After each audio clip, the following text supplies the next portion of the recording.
آگے بڑھتے ہیں اور ایک ایسے مسئلے کے حوالے سے بات کرتے ہیں جو کہ ہم تمام تر لوگوں کا مشترکہ مسئلہ ہے. ہم بات کریں جناب مہنگائی کی، جس کو حکومت اب تک سم ہاؤ روکنے میں کامیاب نہیں ہو سکی، اور اس سے عام شہری کی اگر ہم فی کلو قیمت پہ نظر بھی ڈالیں تو یہ 15 سے 20 روپے اضافے کے بعد اب 240 سے 280 روپے فی کلو تک پہنچ گئی ہے. اور چینی کی جو قیمت ہے وہ پچھلے دنوں تھوڑی بہت کم تو ہوئی تھی، لیکن اب اس میں دوبارہ اضافہ ہوا، اور اضافہ بھی ہوا 11 روپے فی کلو کا، جس کے بعد اب جو چینی ہے وہ 1 کلو وہ 90 کلو کی فروخت ہو رہی ہے. یہ 90 روپے میں تو پتہ نہیں کہاں فروخت ہو رہی ہے، کیونکہ میرے گھر کے نزدیک جو سٹور ہے ادھر 95-96 کی فروخت ہو رہی ہے. آٹے کی قیمت جناب 65 ہوئی تھی، واپس 70 ہو گئی ہے. دالوں، مرچیں اور گرم مسالے کی اگر بات کریں ان کی قیمتوں میں مسلسل اضافہ ہو رہا ہے. بہانہ بنایا جا رہا ہے کہ جناب انڈیا سے ٹریڈ رکی ہوئی ہے. سردی کا موسم ہے جناب، انڈے 240-250 تک گئے، اب پھر بیچ میں واپس آئے تو 190-194 ہو گئے. بڑی مطلب یقین 190-194 پہ ہم نے سکھ کا سانس لیا. او مائی گاڈ، مطلب بڑی کچھ سستیائی ہو گئی ہے. بس شفاعت، یہ تو 190-194 پھر کوئی شاید آپ کو ایسا ڈپارٹمنٹل سٹور ملے گا جہاں پہ ملیں گے. عمومی طور پہ تو 230 روپے فی درجن ہوگی، جس کے عام آدمی نے ہم دیکھا ہے کہ جی ویسے بھی اس کی خریداری کو عیاشی کنسیڈر کیا ہوا ہے کہ بھئی نہیں خرید سکتے ہم اتنے مہنگے انڈے. اور گزشتہ سال اگر ہم دیکھیں تو اس کے آخری مہینے میں بھی جو کھانے پینے کی عام اشیاء تھی ان کی پرائس شفاعت کافی اوپر گئی تھی، اور جس میں انڈے، مرغی کا گوشت، گھی، کھانے کا تیل، مسالہ جات، چینی، گوشت، یعنی کہ ہر وہ چیز جس کا تعلق ہماری روزمرہ روٹین سے ہے ان کی قیمتیں ٹھیک ٹھاک بڑھ گئی تھی. اور شفاعت اگر ہم دیکھیں تو جولائی تا دسمبر بھی جو ہم دیکھا جائے تو مہنگائی کی شرح 8.63% رہی ہے.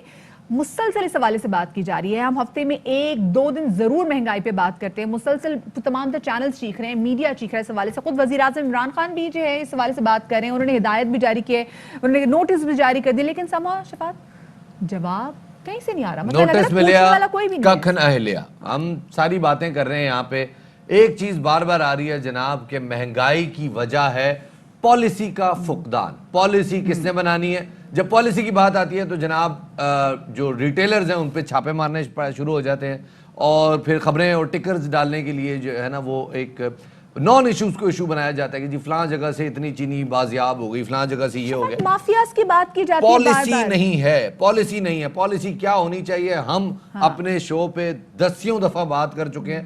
کوئی جو بندہ کو خدا کا بندہ اگر سن رہا ہے تو سنے، اور پالیسی کے حوالے سے ٹکرز بنوانے تو پالیسی کے حوالے سے بنائے، کوئی میٹنگ کریں، سر جوڑ کے بیٹھیں، اور صرف مافیا کہہ دینے سے آپ کی معافی نہیں ہو سکتی جناب. مربوط حکمت عملی اس حوالے سے ہونی چاہیے. مطلب ابھی جو جس آپ چینی کی بات کرتے ہیں نا شفاعت، یہ وہ چینی ہے جو کہ ابھی منگوائی گئی ہے، اور ابھی چینی کی کوالٹی بھی دیکھیں گے کتنی تھرڈ کلاس مارکیٹ میں ابھی اویلیبل ہے. خیر جی، اسی حوالے سے بات کریں گے.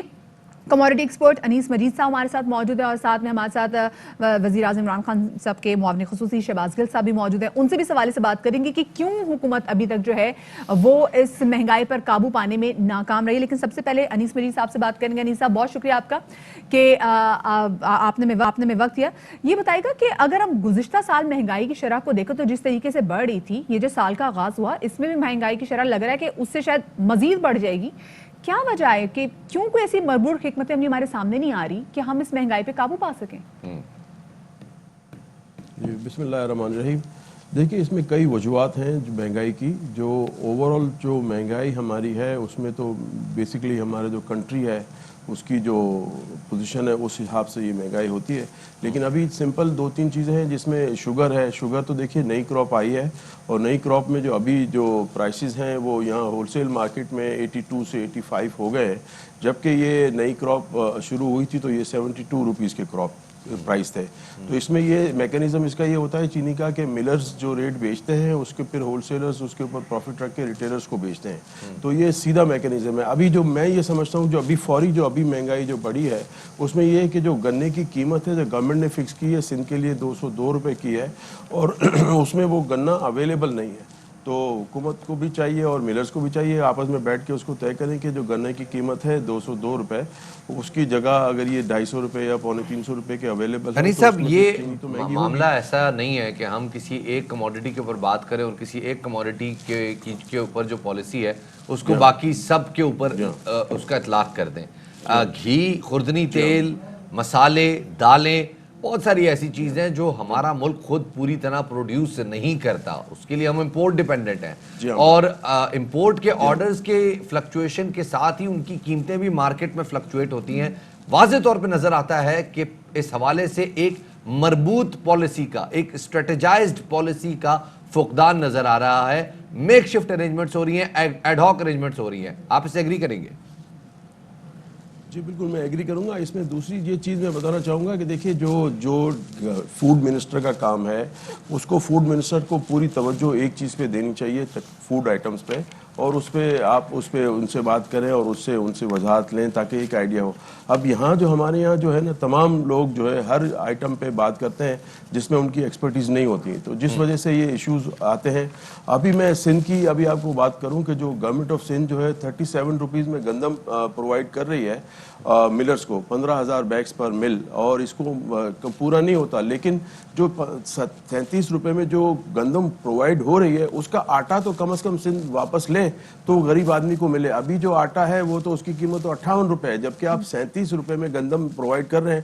اس کا زیادہ سے زیادہ آٹا 42-43 روپے ہونا چاہیے. اور جب گورنمنٹ آپ ایک چیز کسی مل کو دیتے ہیں تو اس کے عوض اگینسٹ اسی ریٹ میں آپ اس سے آٹا تو لیں تاکہ وہ غریب آدمی کو ملے, اور یہ ان کو خود اسٹورز لگانے چاہیے یا بیچنے چاہیے.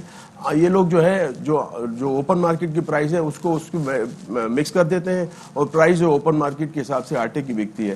تو یہ سارے پالیسیز کے جو ہے نا وہ چیزیں ہیں جو اس کو گورنمنٹ کو کرنی چاہیے. اور یہ تو بہت ایزی چیز ہے جو آپ پرووائڈ ہی آپ کر رہے ہیں 37 روپے میں, تو آپ اس کا آٹا تو لیں. پچھلے 2.5 سال میں خاص طور پہ دیکھا جائے تو بیک ٹو بیک ایسے کرائسس آ رہے ہیں. پہلے ہم کوئی آٹا کرائسس 2 سال میں 3 سال میں ایک دفعہ آتا تھا, یا چینی کرائسس 2-2.5 سال میں ایک دفعہ آتا تھا. اور یہ بات میں پچھلے جب سے میری یاداشت کام کری ہے, سن 2000 سے لے کے اب تک کی اگر بات کریں, پچھلے 20 سال میں یہ ایسی. لیکن اس سال پچھلے 2.5 سال سے خاص طور پہ ہر 3 مہینے بعد ایک بڑا کرائسس سامنے آ جاتا ہے, کبھی چینی کا, کبھی خوردنی تیل کا, کبھی دالوں کا, کبھی گندم کا. آپ کو کیا لگ رہا ہے کہ کیا مافیاز بہت زیادہ اسٹرانگ ہو گئے؟ کیونکہ گورنمنٹ کے سے جب بھی بات کی جاتی ہے تو گورنمنٹ کے پاس ایک ہی جواب ہوتا ہے, مافیا. دیکھیے گورنمنٹ مافیاز کو کنٹرول کر سکتی ہے. اس کے علاوہ میں یہ کہوں, دیکھیے جب پرائسز کم ہوتی ہیں تب بھی وہی مافیا بیچ رہے ہوتے ہیں, جب زیادہ ہوتی ہے تب بھی وہی مافیا بیچ رہے تھے. ابھی آپ میکینزم اگر سمجھ لیں, ابھی آپ کو 72 روپے میں ہول سیل میں چینی مل رہی تھی, وہی لوگ ہیں جو آج 85 روپے میں بیچ رہے ہیں. تو پوائنٹ یہ ہے کہ مافیا تو وہی ہے, لیکن میکینزم کے تحت یہ مارکیٹ چلتی ہے. اور اس کو پالیسی کی ایڈاپشن اچھی ہو اور پالیسی پراپر ملے تو پھر یہ کوئی اتنا ایشوز نہ ہو. ایشوز ہوں گے لیکن وہ کنٹرول ہو جائیں گے, اور اتنا زیادہ اس پرائسز کا امپیکٹ نہیں آئے گا جو کہ ابھی آ رہا ہے. بالکل انیس صاحب, ہم بھی ایگزیکٹلی بات کریں کہ there has to be a policy for this. ہمارے ساتھ معاون خصوصی شہباز گل صاحب موجود ہیں, ان کو بھی شامل گفتگو کریں گے. شہباز صاحب بہت شکریہ, آپ نے ہمیں وقت دیا. یہ بتائیے گا, یہ مہنگائی جو کہ براہ راست تمام تر لوگوں کو, ہر شہری کو, آپ کو, مجھ کو, ہم سب کو متاثر کر رہی ہے, ابھی تک کیوں حکومت پاکستان اس پر کنٹرول کرنے میں کامیاب نہیں ہو سکی؟ اس میں 2-3 چیزیں دیکھنے کی بات ہے. سب سے پہلے کہ کیا مہنگائی اچھی چیز ہے؟ بالکل اچھی چیز نہیں.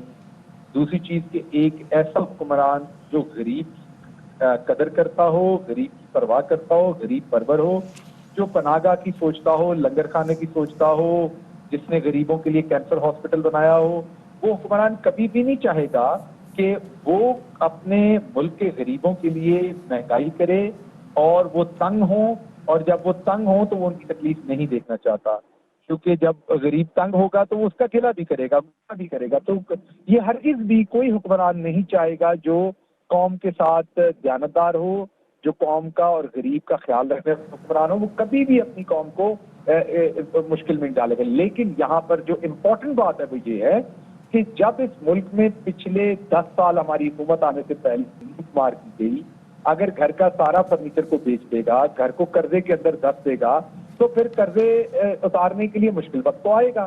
جب آپ نے اتنے قرضے لے لیے, آپ کا کرنٹ اکاؤنٹ ڈیفیسٹ آپ کا 30 ارب ہو گیا, تجارتی خسارہ آپ کا 37 ارب ہو گیا, روپے کی قیمت گر گئی, ڈالر کی قیمت اوپر ہو گئی. پوری دنیا سے بہت ساری چیزیں ہم خریدتے ہیں جو باہر سے امپورٹ ہوتی ہیں. 70 سے 80% دالیں ہم ڈالروں میں خریدتے ہیں. ڈالر اوپر جائے گا تو دالیں مہنگی ہو جائے گی. اسی طریقے سے جو پیٹرول ہوتا ہے, جب ڈالر اوپر جائے گا, روپیہ نیچے جائے گا تو پیٹرول بھی مہنگا ہوگا. پیٹرول مہنگا ہوگا تو آپ کی ساری چیزیں مہنگی ہوں گی. اسی طرح ملک میں جب قرضے اتنے زیادہ ڈال دیے جائیں گے 8,000 ارب سے 30,000 ارب, تو تب بھی ملک کی اکانومی خراب ہوگی, کرنٹ اکاؤنٹ ڈیفیسٹ اوپر جائے گا. تو اس سارے معاملے میں آپ کا روپیہ ڈیپریشیٹ ہوگا. بظاہر یہ اس کے لیے ہمیں نا ایک الگ انڈرسٹینڈنگ کی ضرورت ہے کہ چینی کی قیمت مہنگی ہونے کا کرنٹ اکاؤنٹ ڈیفیسٹ سے کیا تعلق ہے. جو آپ کی لوکل پروڈکٹ ہے, جو آپ کی لوکل کموڈٹی ہے, اس کا تعلق کیا بنتا ہے آپ کے قرضہ جات سے, آپ کے بیرونی قرضہ جات سے, اور کس طرح سے گورنمنٹ, کیونکہ 3 روپے کا ٹیکس میرے خیال میں حماد اظہر صاحب نے اناؤنس کیا تھا جب چینی کی قیمت 57 روپے تھی, اور 3 روپے کے ٹیکس کے بعد ایکس مل پرائس جب 57 روپے تھی, چینی کی قیمت ریٹیل پہ 72 روپے ہو گئی تھی. وہ بعد میں سمجھنے والی بات ہے. فی الحال ذرا مجھے یہ بتائیے گا کہ جیسے چینی کی قیمت ابھی نیچے آئی ہے کچھ دن پہلے, جیسے ابھی انیس مجید صاحب بھی بتا رہے تھے کہ چونکہ کراپ آئی ہے فریش کراپ, تو وہ 72 روپے ہو گئی, پھر اس کے بعد ہول سیل پہ جا کے اس پہ تھوڑا سا مارجن ہوا, اور ریٹیل پہ وہ 82 روپے 84 روپے تک مل رہی تھی. لیکن اچانک پچھلے 2-3 دن میں, پچھلے انفیکٹ 5 دن میں چینی واپس گئی ہے 94, 95 اور 90 روپے تک, کچھ علاقوں میں 90, کچھ علاقوں میں 94, 95 تک. اس کی کیا وجہ ہے؟ جی, اس کی وجہ یہ ہے کہ جو بھی کوئی دنیا میں چیز ہوتی ہے اس کا خام مال جو ہوتا ہے, جو چیز اس کی بننے میں استعمال ہوتی ہے, اگر وہ مہنگی ہو جائے تو جو چیز آؤٹ پٹ بنتی ہے وہ بھی مہنگی ہوتی ہے. یہ تو ایک عام اصول ہے اکانومی کا. اگر کپاس مہنگی ہوگی تو کپڑا مہنگا ہوگا بعد میں. اسی طریقے سے چینی بنتی ہے گنے سے. گنے کا ریٹ پچھلے سال جو تھا وہ 180 روپے 200 روپے تک. آج آپ اگر دیکھ لیں, کہیں پہ بھی اپنا رپورٹر بھیج کے دیکھ لیں, کہیں پہ بھی 250 روپے سے کم گنا نہیں جو ہے وہ خریدا جا رہا. جب گنا مہنگا ہو جائے گا تو اسی حساب سے پھر اس کی چینی کی لاگت بڑھے گی اور چینی کی قیمت زیادہ ہوگی. تو اس کا یہ ایک ایشو ہو سکتا ہے. باقی اوور آل دنیا میں بھی انفلیشن ہے, پاکستان میں بھی کووڈ کی وجہ سے سپلائی چین متاثر ہوئی, دوسری چیزیں ہوئی, تو شاید تھوڑا بہت امپیکٹ. لیکن جیسے بھی گل صاحب آپ نے بات کی نا کہ پیٹرول کی جب قیمت بڑھتی ہے تو ہم نے دیکھا کہ مہنگائی دنیا بھر میں بڑھتی ہے, لیکن پاکستان میں جب پیٹرول کی قیمت کم ہوئی ہم نے مہنگائی کی شرح میں تب بھی کمی نہیں دیکھی. بہت شکریہ. شہباز صاحب ہمارے ساتھ موجود تھے, ساتھ میں کموڈٹی ایکسپرٹ انیس مجید ہمارے ساتھ موجود تھے. ایک چھوٹ لیتے ہیں, ہمارے ساتھ رہیے گا. Fly with PIA and save gold. Register now. Scan QR code and register yourself to get gold and loyalty benefits. Powered by ARY Sahulat Wallet.